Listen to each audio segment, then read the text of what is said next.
ലോകത്തിലെ ഏറ്റവും കൂടുതൽ യുദ്ധങ്ങൾ നടന്നിരിക്കുന്നത് ദൈവങ്ങളുടെ പേരിലാണ്, പക്ഷെ കുറ്റം മുഴുവൻ ചെകുത്താന്. ഇതൊരു സത്യമായിട്ടുള്ള ഒരു സ്റ്റേറ്റ്മെന്റ് ആണല്ലേ. ലോകത്ത് നമ്മൾ നോക്കുകയാണെങ്കിൽ ഇസ്രായേൽ യുദ്ധമാണെങ്കിലും അല്ലെങ്കിൽ ഇന്ന് ഇന്ത്യയിൽ നടക്കുന്ന പല കലാപങ്ങളുടെ ഒരു ബേസ് നമ്മൾ നോക്കുകയാണെന്നുണ്ടെങ്കിൽ മതം എന്ന് പറയുന്ന ഒരു സംഭവത്തിന്റെ അടിസ്ഥാനത്തിലാണല്ലേ. ഞാൻ പലപ്പോഴും ചിന്തിക്കാറുണ്ട്, ഈ രണ്ട് മൂന്ന് മതങ്ങൾ എന്ന് പറയുന്നത് മതങ്ങളുടെ എണ്ണം കൂടുന്നവരും യുദ്ധങ്ങളുടെ എണ്ണം കൂടുകയാണല്ലോ എന്നൊരു കാര്യം ചിന്തിച്ചിട്ടുണ്ട്. എല്ലാവർക്കും മതം എന്ന് പറയുന്ന ഒരു ആശയം മാറ്റി വെച്ചുകൊണ്ട് എല്ലാവരും സൗഹൃദത്തോടുകൂടി ജീവിച്ചുന്നുണ്ടെങ്കിൽ ഈ ലോകം എത്രയോ നന്നായെന്നുള്ളൊരു കാര്യം ഞാൻ ചിന്തിക്കുകയാണ്. കഴിഞ്ഞ ദിവസം എമ്പുരാൻ സിനിമ കണ്ടുവന്നേക്കുന്ന സമയത്ത് എന്നോട് കുറെ അധികം ആൾക്കാർ ചോദിച്ചായിരുന്നു, ബ്രോ സത്യസന്ധമായിട്ടുള്ള റിവ്യൂ ഞങ്ങൾക്ക് വേണം, കാരണം സിനിമ എങ്ങനെയുണ്ടെന്നുള്ളൊരു കാര്യം പറഞ്ഞായിരുന്നു. ഞാൻ സത്യസന്ധമായിട്ടാണ് പറയുന്നത്, ഈ സിനിമ എന്ന് പറയുന്നത് ക്രിയേറ്റീവ് വൈസ് ആയിട്ട് എടുത്തു വെച്ചേക്കുന്ന രീതി എന്നൊക്കെ പറയുന്നത് ഗംഭീരം തന്നെയാണ്. ആ കാര്യത്തിലൊന്നും ഒരു സംശയമില്ല, നിങ്ങൾക്ക് തിയേറ്ററിൽ പോയി വാച്ച് ചെയ്യാം. കണ്ടേക്കുന്ന ആൾക്കാർക്കൊക്കെ അതേ അഭിപ്രായം തന്നെയാണ് ഉള്ളത്. സിനിമയിൽ ഒരുപാട് ഹൈ പോയിന്റ്സുകളും ഒരുപാട് ലോ പോയിന്റ്സുകളൊക്കെ ഉണ്ടെന്നുണ്ടെങ്കിലും ഓവറോൾ നോക്കുന്ന സമയത്ത് സിനിമ ഒരു നല്ലൊരു എക്സ്പീരിയൻസ് തന്നെയായിരുന്നു എന്നൊരു കാര്യം തന്നെയാണ് എനിക്ക് സമയത്ത് പറയാനായിട്ട് സാധിക്കുക. പക്ഷേ ഈ സിനിമയിൽ കാണിച്ചു പോയിക്കുന്ന ചില കാര്യങ്ങളെ കുറിച്ചൊരു എതിരഭിപ്രായം ഒരു കൂട്ടം ആൾക്കാർ പറയുന്ന സമയത്ത് ഞാൻ ആദ്യമെല്ലാം അതിനെ അതേപടി തന്നെ അവഹേളിച്ച ഒരു കാര്യം തന്നെയായിരുന്നു. കാരണം ഒരു സിനിമയായിട്ട് കണ്ടുകൂടെ എന്നുള്ളൊരു കാര്യം ഞാൻ ചിന്തിച്ചതായിരുന്നു. പക്ഷെ എനിക്ക് തോന്നുന്നു ഇത് അവർക്ക് പറ്റിയിരിക്കുന്ന ഒരു മിസ്റ്റേക്ക് ആണെന്നൊരു കാര്യമാണ് എനിക്ക് തോന്നുന്നത്. കാരണം ഒരു തെറ്റിദ്ധാരണയുടെ പുറത്തായിരിക്കാം ഒരുപക്ഷെ ഇത്രയും വലിയൊരു പ്രശ്നമായിട്ട് ഇത് ആളി കത്തിയിട്ടുണ്ടാവും എന്നുള്ളൊരു കാര്യം എനിക്ക് തോന്നുന്നു. എന്താണെന്നുള്ളൊരു കാര്യം കേട്ട് കഴിയുമ്പോൾ നിങ്ങൾക്ക് മനസ്സിലാവും, നിങ്ങൾ തന്നെ തീരുമാനിക്കുക.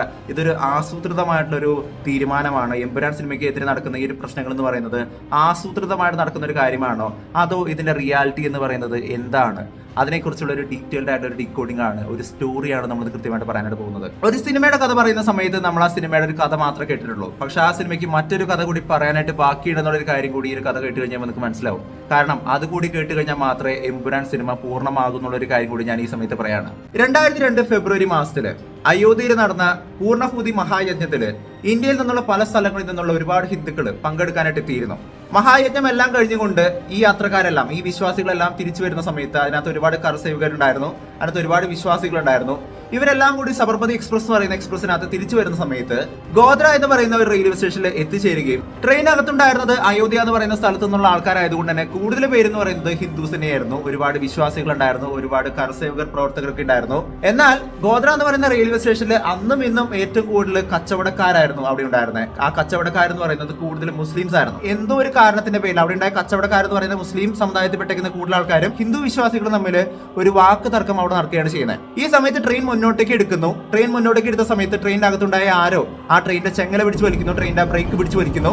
ട്രെയിൻ 1/2 കിലോമീറ്റർ അപ്പുറത്ത് വെച്ച് ട്രെയിൻ നിൽക്കുന്നു. ഈ സമയത്ത് ട്രെയിനെ ആക്രമിക്കാം എന്നുള്ള രീതിക്ക് ഒരു കൂട്ടം ആൾക്കാർ തൊട്ടടുത്തുണ്ടായിരുന്ന കോളനിയിൽ നിന്നുള്ള ഒരുപാട് ആൾക്കാർ കൂടി ചേർന്നുകൊണ്ട് ട്രെയിന് ചുറ്റും വളയുന്നു. ആദ്യം വാക്ക് തർക്കമായിരുന്ന ആ ഒരു പ്രശ്നം പിന്നീട് കല്ലേറായിട്ട് മാറുന്നു. ഈ കല്ലേറ് പിന്നീട് വലിയൊരു തീപിടുത്തമായിട്ട് മാറുന്നു. കുറച്ചു നേരം കഴിഞ്ഞ് നോക്കുന്ന സമയത്ത് സബർമതി എക്സ്പ്രസിന്റെ S6 എന്ന് പറയുന്ന കോച്ചിൽ നിന്ന് കത്തുന്ന ഒരു അവസ്ഥയിലായിരുന്നു കാണാൻ സാധിച്ചത്.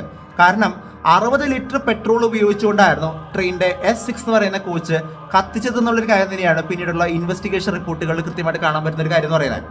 ഈ S6 എന്ന് പറയുന്ന കോച്ചിനകത്തുണ്ടായിരുന്ന കൂടുതൽ ആൾക്കാരും എന്ന് പറയുന്നത് കർസേവ പ്രവർത്തകരായിരുന്നു, ഹിന്ദു വിശ്വാസികളായിരുന്നു. ഇതിനകത്ത് 37ഓളം സ്ത്രീകളും 22ഓളം വരുന്ന പുരുഷന്മാരുണ്ടായിരുന്നുള്ള കാര്യങ്ങൾ പറയുന്നുണ്ട്. സ്ത്രീകളുടെ എണ്ണത്തിനകത്ത് ഒരുപാട് കുട്ടികളും ഉണ്ടായിരുന്നുള്ള കാര്യങ്ങൾ പറയുന്നുണ്ട്. 2002 ഫെബ്രുവരി 27 നടന്നേക്കുന്ന ഈ ഒരു ഗോദ്ര ദുരന്തം എന്ന് പറയുന്നത് 59ഓളം പേര് വരുന്ന ഒരുപാട് പേര് മരണപ്പെട്ടേക്കുന്ന ഒരു അവസ്ഥയിൽ അതിനെതിരെ ശക്തമായിട്ടുള്ള ഒരു റിയാക്ഷൻ നാട്ടിൽ മൊത്തം, അതായത് ഇന്ത്യയുടെ പല ഭാഗങ്ങളായിട്ട് സംഭവിക്കുന്നുണ്ടായിരുന്നു. പക്ഷേ ഏറ്റവും കൂടുതൽ സംഭവിച്ചത് ഗുജറാത്തിൽ തന്നെയുള്ള പല സ്ഥലങ്ങളിലായിരുന്നു.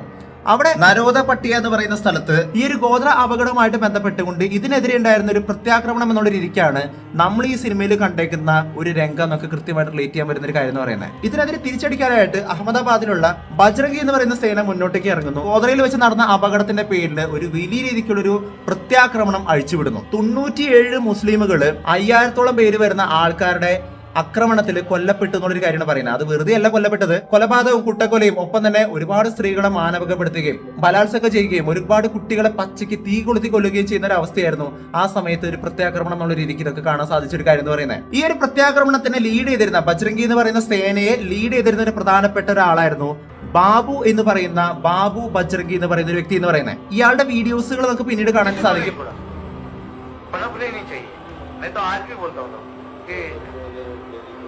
कुछ भी हो, लेडीज हो, बच्चे हो, कुछ भी हो, काटने से कुछ मारो काटो जला दो। कैसा लगता है जब मजा आता है जब उसको मार के घर पे सो गए। फिर नरेंद्र भी हमारे को संदेशा भेजा ठहर जाओ, मैं भी सेटिंग करता हूँ, टाइम निकल गया है। फिर उन्होंने जज को भेजा, जज ने फाइल नहीं कुछ नहीं, ഒരു TV ചാനൽ സ്റ്റിംഗ് ഓപ്പറേഷൻ നടത്തിക്കുന്ന സമയത്ത് ബാബു ബജ്രംഗി എങ്ങനെയാണ് ഈ പറയുന്ന മുസ്ലിമുകളെ കൊന്നു തള്ളിയതെന്നുള്ളൊരു കാര്യം കൃത്യമായിട്ട് വിവരിക്കുന്നുണ്ട്. അതിനകത്ത് അയാൾ വളരെയധികം തൃപ്തനാണ്, വളരെയധികം സന്തോഷവാനായിട്ട് നമുക്ക് ഇവിടെ കാണാൻ സാധിക്കും. 97ഓളം വരുന്ന ആൾക്കാരെ കൊന്നതിൽ അയാൾക്ക് യാതൊരുവിധ പശ്ചാത്താപമോ കാര്യങ്ങളൊന്നുമില്ല. എന്റെ ആൾക്കാരെ കൊന്നതിന് പകരമായിട്ടാണ് ഞാൻ ഇവരെ കൊന്നതെന്നുള്ള രീതിക്കാണ് ഇയാൾ കൃത്യമായിട്ട് പറയുന്ന ഒരു കാര്യം എന്ന് പറയുന്നത്. നമുക്കറിയാം 57ഓളം വരുന്ന ആൾക്കാർ ഇവിടെ മരണപ്പെട്ടു എന്നുള്ള രീതിക്ക് തിരിച്ചുള്ള ഒരു ആക്രമണം എന്നുള്ള രീതിക്ക് വേണമെങ്കിൽ ഒരു സൈഡിലൂടെ എടുക്കാനായിട്ട് സാധിക്കുന്ന സമയത്ത് നമ്മളെല്ലാം മനുഷ്യത്വപരമായിട്ട് ചിന്തിക്കുകയാണെന്നുണ്ടെങ്കിൽ 52 ആൾക്കാർ ഒരു സൈഡിൽ മരണപ്പെട്ടേക്കുന്ന സമയത്ത് അപ്പുറത്ത് മരിച്ചേക്കുന്നത് 97 എന്ന് പറയുന്ന മനുഷ്യർ തന്നെയാണ്. അതായത് 150ഓളം വരുന്ന മനുഷ്യരാണ് ഒരു ചെറിയൊരു പ്രശ്നത്തിൽ നിന്ന് തുടങ്ങിയ, ഒരു വാക്കേറ്റത്തിൽ നിന്ന് തുടങ്ങിയ ഒരു പ്രശ്നത്തിൽ നിന്ന് പിന്നീട് മരണപ്പെടാനായിട്ടുണ്ടായ ഒരു അവസ്ഥയിലോട്ട് എത്തിച്ചേർന്നത്. ആ ഒരു കാര്യം തന്നെയാണ് ഈ സിനിമയിൽ കാണിച്ചു പോകുന്ന ഒരു കാര്യം എന്ന് പറയുന്നത്. പക്ഷേ ഈ സിനിമയിൽ വന്നിരിക്കുന്ന ഒരു പ്രധാനമായിട്ടുള്ള ഒരു പ്രതിഷേധം എന്ന് പറയുന്നത് ഈ ട്രെയിൻ അപകടത്തിനെ കുറിച്ച് കൃത്യമായിട്ട് അവിടെ കാണിച്ചു പോയില്ല. അത് വെറും ഒരു ഗ്രാഫിക് റെപ്രസെന്റേഷൻ മാത്രമായിട്ട് നിങ്ങൾ കൊണ്ടുപോയി ബജ്രംഗി സേന ചെയ്തേക്കുന്ന ആ ഒരു ആക്രമണങ്ങളും അവർ ചെയ്തേക്കുന്ന ആ ഒരു നരഹത്യയും ഒക്കെ കൃത്യമായിട്ട് എടുത്ത് കാണിച്ചു എന്നുള്ളൊരു കാര്യം തന്നെയാണ് ഇവർ പറയുന്ന ഒരു പ്രധാനപ്പെട്ട ഒരു പോയിന്റ് എന്ന് പറയുന്നത്. അതായത് കാണിക്കുമ്പോൾ രണ്ട് സൈഡ് നിങ്ങൾ കാണിക്കണ്ടേ. വർഷങ്ങൾക്ക് മുമ്പ് നടന്നിരിക്കുന്ന ഒരു ചരിത്രത്തിന് നിങ്ങൾ എന്തുകൊണ്ട് വളച്ചൊടിച്ചു എന്നുള്ള രീതിക്കാണ് ഇപ്പൊ എമ്പുരാൻ സിനിമയ്ക്ക് ഒരു കൂട്ടം ആൾക്കാർ പ്രതിഷേധവുമായിട്ട് മുന്നോട്ടേക്ക് ഇറങ്ങിക്കുന്നത്. യഥാർത്ഥത്തിൽ ഈ ഒരു ഗോദ്ര എന്ന് പറയുന്ന ഒരു ഇൻസിഡന്റിനെ കുറിച്ച് പിന്നീട് വന്നേക്കുന്ന ഇൻവെസ്റ്റിഗേഷനകത്ത് നമുക്ക് കാണാൻ പറ്റുന്ന ഒരു കാര്യം എന്ന് പറയുന്നത്, ഈ ഒരു ഇൻവെസ്റ്റിഗേഷനുമായിട്ട് ബന്ധപ്പെട്ടുകൊണ്ട് റെയിൽവേ തന്നെ ഒരു കമ്മീഷൻ അപ്പോയിന്റ് ചെയ്യുന്നുണ്ട് ഇൻവെസ്റ്റിഗേഷനുമായിട്ട് മുന്നോട്ടേക്ക് പോകാനായിട്ടും ഇതിന്റെ യാഥാർത്ഥ്യം എന്താണെന്നുള്ളൊരു കാര്യം കണ്ടെത്താനായിട്ടും ബാനർജി എന്ന് പറയുന്ന ഒരു കമ്മീഷനെ അവർ അപ്പോയിന്റ് ചെയ്യുന്നുണ്ട്. ബാനർജി കമ്മീഷൻ കണ്ടെത്തിയ ഒരു കാര്യം അനുസരിച്ച് നോക്കുകയാണെന്നുണ്ടെങ്കിൽ ഇതൊരു സ്വാഭാവികമായിട്ട് സംഭവിച്ച ഒരു ട്രെയിൻ അപകടമാണെന്നുള്ള രീതിക്കായിരുന്നു അവരുടെ ഒരു കണ്ടെത്തലായിരുന്നു. അതായത് ആ സമയത്ത് ആ കാലത്ത് ഒരു ദീർഘദൂര യാത്രയുള്ള ഒരു ട്രെയിൻ ആയതുകൊണ്ട് തന്നെ ഈ ട്രെയിനിന്റെ അകത്ത് വെച്ച് പല ആൾക്കാരും പാചകം ചെയ്യാറുണ്ടായിരുന്നു, അവർക്കുള്ള ഭക്ഷണങ്ങളും മറ്റൊക്കെ പാചകം ചെയ്യാറുണ്ടായിരുന്നു. സോ അങ്ങനെ പാചകം ചെയ്യുന്ന സമയത്ത് സംഭവിച്ചിരിക്കുന്ന ഒരു ദുരന്തമായിരിക്കാം എന്നുള്ള രീതിക്ക് തന്നെയായിരുന്നു ബാനർജി കമ്മീഷൻ ഇൻവെസ്റ്റിഗേറ്റ് ചെയ്തിരുന്ന റിപ്പോർട്ടിനകത്ത് കൃത്യമായിട്ട് പറയുന്ന ഒരു കാര്യം എന്ന് പറയുന്നത്. എന്നാൽ BJP എന്ന് പറയുന്ന പാർട്ടി ആ സമയത്ത് ഇതിനെതിരെ പ്രതിഷേധവുമായിട്ട് മുന്നോട്ടേക്ക് വരികയും അങ്ങനെ പുതിയൊരു കമ്മിറ്റിയെ അപ്പോയിന്റ് ചെയ്യുകയാണ് ഉണ്ടായിരുന്നത്. അതാണ് നാനാവതി മേത്ത കമ്മീഷൻ എന്ന് പറയുന്ന റിട്ടയർഡ് സുപ്രീം കോടതി ജസ്റ്റിസിന്റെ അണ്ടറിൽ വരുന്ന നാനാവതി കമ്മീഷൻ എന്ന് പറയുന്ന ഒരു കമ്മീഷൻ എന്ന് പറയുന്നത്. ഇവരുടെ ഇൻവെസ്റ്റിഗേഷനകത്ത് കണ്ടെത്തിയ കാര്യം എന്ന് പറയുന്നത് ഈ ഒരു ട്രെയിൻ അപകടം എന്ന് പറയുന്നത് ഒരു പ്ലാൻഡ് കോൺസ്പിറസി ആയിരുന്നു എന്നുള്ളൊരു കാര്യം തന്നെയായിരുന്നു. അതായത് ഒരു ആസൂത്രിതമായിട്ടുള്ള ഒരു കൊലപാതകമാണ് ഇവിടെ നടന്നത് എന്നുള്ളൊരു കാര്യം തന്നെയായിരുന്നു അവർ കണ്ടെത്തിയിരുന്നത്. അതിനകത്ത് ഒരുപാട് പേരുകൾ മുന്നോട്ടേക്ക് വന്നായിരുന്നു. ഈ ഒരു കൊലപാതകമായിട്ട് ബന്ധപ്പെട്ടുകൊണ്ട് ഒരുപാട് പേരുകൾ മുന്നോട്ടേക്ക് വന്നായിരുന്നു. ഒരുപാട് പേർക്കെതിരെ ജീവപര്യന്തം, ഒരുപാട് പേർക്കെതിരെ വധശിക്ഷ വിധിക്കുകയുണ്ടായിരുന്നു. നമുക്ക് ഈ സിനിമയിൽ കാണാൻ പറ്റുന്ന ബാബ ബജ്രംഗി എന്ന് പറയുന്ന യഥാർത്ഥത്തിലുള്ള ബാബു ബജ്രംഗിക്ക് പിന്നീട് ശിക്ഷ ലഭിച്ചെങ്കിലും പിന്നീട് അദ്ദേഹത്തിന് ജാമ്യം ലഭിച്ചു എന്നുള്ള വാർത്തകളായിരുന്നു കാണാൻ സാധിച്ചത്. അതായത് കൃത്യമായിട്ടുള്ള രീതിയിലുള്ള ശിക്ഷകൾ അദ്ദേഹത്തിന് കിട്ടിയിട്ടില്ല, അല്ലെങ്കിൽ വേണ്ടത്ര രീതിയിലുള്ള ശിക്ഷ കിട്ടിയിട്ടില്ല എന്നുള്ള വാർത്തകളാണ് നമുക്ക് പിന്നീട് കാണാൻ സാധിച്ച ഒരു കാര്യം എന്ന് പറയുന്നത്. BJP എന്ന് പറയുന്ന ഇന്ന് നരേന്ദ്രമോദിയുടെ സർക്കാർ വന്നേക്കുന്നതിന്റെ ഏറ്റവും പ്രധാനപ്പെട്ട ഒരു കാരണമായിട്ട് മാറിയത് ഈ പറയുന്ന ഗോദ്ര ഇൻസിഡന്റ് ആയിരുന്നു ഒരു കാര്യം തന്നെയാണ് പറയുന്നത്. അതായത് അന്ന് ഗോദ്രയിൽ വെച്ച് ആ ഒരു ട്രെയിൻ അപകടം നടന്നില്ലായിരുന്നുവെങ്കിൽ BJP എന്ന് പറയുന്ന പാർട്ടി ഇന്ന് ഇത്ര ശക്തി പ്രാപിച്ച് മുന്നോട്ടേക്ക് വരില്ല എന്നുള്ള കാര്യം തന്നെയാണ് ചരിത്രങ്ങൾ പറയുന്ന ഒരു കാര്യം എന്ന് പറയുന്നത്. കാരണം അതിനു മുൻപ് നടന്നേക്കുന്ന 2001 നടന്നേക്കുന്ന പഞ്ചായത്ത് ഇലക്ഷനിലും ലോക്സഭ ഇലക്ഷനിലും ഒക്കെ നോക്കുകയാണെന്നുണ്ടെങ്കിൽ BJP എന്ന് പറയുന്ന പാർട്ടി പരാജയപ്പെടുകയായിരുന്നു ചെയ്തിരുന്നത്. പക്ഷേ ഈ ഒരു ഗോദ്ര എന്ന് പറയുന്ന ഒരു ദുരന്തത്തിന് ശേഷം ഒരുപാട് പേര് ഇവരുടെ കൂടെ ചേർന്നുകൊണ്ട് ഇവർക്ക് വേണ്ടി വോട്ട് ചെയ്യുകയും അങ്ങനെയാണ് BJP എന്ന് പറയുന്ന സർക്കാർ അവിടെ വന്നതും നരേന്ദ്രമോദി ഗുജറാത്തിന്റെ മുഖ്യമന്ത്രിയുമായിട്ട് മാറിയത്. പിന്നീട് അദ്ദേഹത്തിന് തിരിഞ്ഞു നോക്കേണ്ട വന്നിട്ടില്ല. പിന്നീട് അങ്ങോട്ടേക്ക് നോക്കുകയാണെന്നുണ്ടെങ്കിൽ മുഖ്യമന്ത്രി സ്ഥാനത്ത് നിന്നും ഇന്ന് നമ്മൾ കാണുന്ന നരേന്ദ്രമോദി എന്ന് പറയുന്ന ഇന്ത്യയുടെ പ്രധാനമന്ത്രിയായിട്ട് പോലും മാറുന്ന ഒരു അവസ്ഥയായിരുന്നു കാണാൻ സാധിച്ചത്. അതായത് ഒട്ടും ശക്തിയില്ലാതിരുന്ന ഒരു പാർട്ടി പിന്നീട് ശക്തി പ്രാപിച്ചതിന്റെ ഏറ്റവും പ്രധാനപ്പെട്ട ഒരു കാരണമായിട്ട് ഇന്ന് ഗോദ്ര എന്ന് പറയുന്ന ഒരു ഇൻസിഡന്റ് മുന്നോട്ടേക്ക് വന്നിട്ടുണ്ടെന്നുണ്ടെങ്കിൽ ചെയ്തേക്കുന്നത് മുസ്ലിംസുകളുടെ പേരുകളും മറ്റൊക്കെ അവിടെ വന്നിട്ടുണ്ടെന്നുണ്ടെങ്കിലും അതിന് പിന്നിൽ എന്തെങ്കിലും കോൺസ്പിറസികൾ ഇല്ലേ എന്നുള്ളൊരു കാര്യം കൂടി ഇന്ന് വലിയ രീതിയിലുള്ള ചർച്ചകളായിട്ട് മാറുന്നുണ്ട്. കാരണം ഒരു ഇൻസിഡന്റ് ഉണ്ടാക്കിയെടുക്കാനായിട്ടുള്ള ശ്രമങ്ങളായിരുന്നു അന്ന് ഉണ്ടായിരുന്നത്, അല്ലെങ്കിൽ മുസ്ലിമുകളുടെ പേര് വെച്ചുകൊണ്ട് അന്ന് അവിടെ ഉണ്ടായിരിക്കുന്നത് ഒരു പ്ലാൻഡ് ആയിട്ടുള്ള കോൺസ്പിറസി ആണോ എന്നുള്ളൊരു കാര്യം തന്നെയാണ്, വിജയിക്കാനായിട്ടുള്ള ഒരു വിജയതന്ത്രമായിരുന്നു എന്നുള്ള കാര്യങ്ങൾ തന്നെയാണ് ഇന്ന് വലിയ രീതിക്ക് സോഷ്യൽ മീഡിയയിലെല്ലാം ചർച്ച ചെയ്യപ്പെട്ടുകൊണ്ടിരിക്കുന്ന ഒരു കാര്യം എന്ന് പറയുന്നത്. എന്തിനാണെങ്കിലും എമ്പുരാൻ സിനിമയിൽ കാണിച്ചിരിക്കുന്ന രംഗങ്ങൾ എന്ന് പറയുന്നത് യാഥാർത്ഥ്യമാണെന്നുള്ള രീതിക്ക് തന്നെയാണ്. ആ സിനിമയിൽ കാണിച്ചിരിക്കുന്ന ബാബ ബജ്രംഗി എന്ന് പറയുന്നത് യഥാർത്ഥത്തിലുള്ള ബാബു ബജ്രംഗി എന്ന് പറയുന്ന സേനയെ നയിച്ചേക്കുന്ന 97ഓളം വരുന്ന മുസ്ലിമുകളെ കൂട്ടക്കൊലപാതകം ചെയ്തേക്കുന്ന ഒരു വലിയ സേനയുടെ തലവനായിട്ട് വന്നേക്കുന്ന ഒരാളുടെ മറ്റൊരു വേർഷനാണ്, ഒരു സിനിമാറ്റിക് വേർഷനാണ് നമുക്ക് ഈ സിനിമയിൽ അഭിമന്യു എന്ന് പറയുന്ന അദ്ദേഹം ചെയ്തു വെച്ചേക്കുന്ന ആ ക്രൂരനായിട്ടുള്ള ബാബ എന്ന് പറയുന്ന ഒരു കഥാപാത്രമായിട്ട് ഇവിടെ ചിത്രീകരിച്ചേക്കുന്നതായിരുന്നു കാണാൻ സാധിക്കുന്നത്. എന്തിന്റെ പേരിലാണെങ്കിലും ഈ ലോകത്തുള്ള ഏറ്റവും വലിയ യുദ്ധങ്ങൾ നടന്നേക്കുന്ന ഒരിക്കലും ചെകുത്താന്റെ പേരിലല്ല, അത് ദൈവങ്ങളുടെ പേരിൽ തന്നെയാണ്.